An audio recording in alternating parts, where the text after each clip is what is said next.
Jen. I am autistic, I'm dyslexic, and I'm also deaf. When I left school at 16 and was on care leave, I didn't have any qualifications. I wasn't sure what was going to happen to me.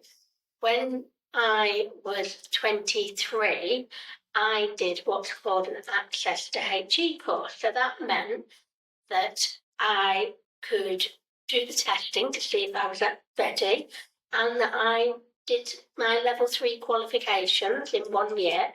And the most important part of that access course was that somebody offered me help in college. So I had a note taker to help me with the notes, and I had someone to teach me about study skills. After that, I did a degree in a thing called social policy. When I finished my degree in social policy, I had a little break and I was working for a few years.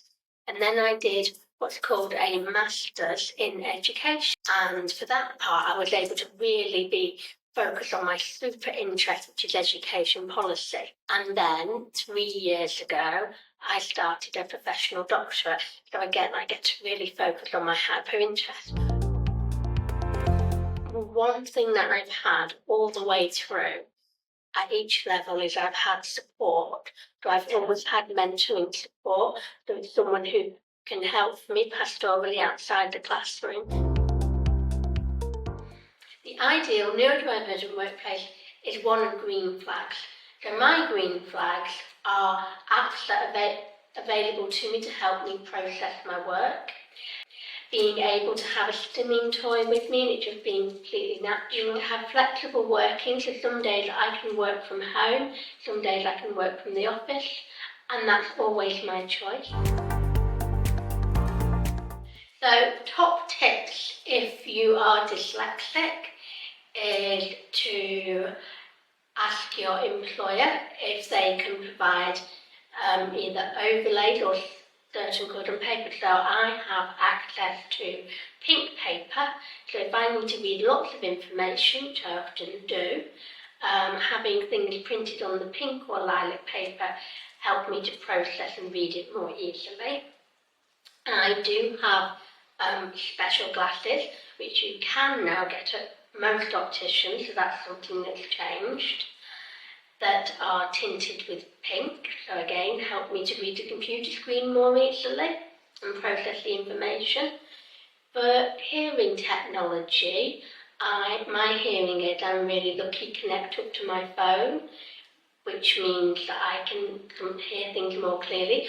Another thing I do for hearing wise is the online providers such as Teams and Zoom now have what they call closed captions.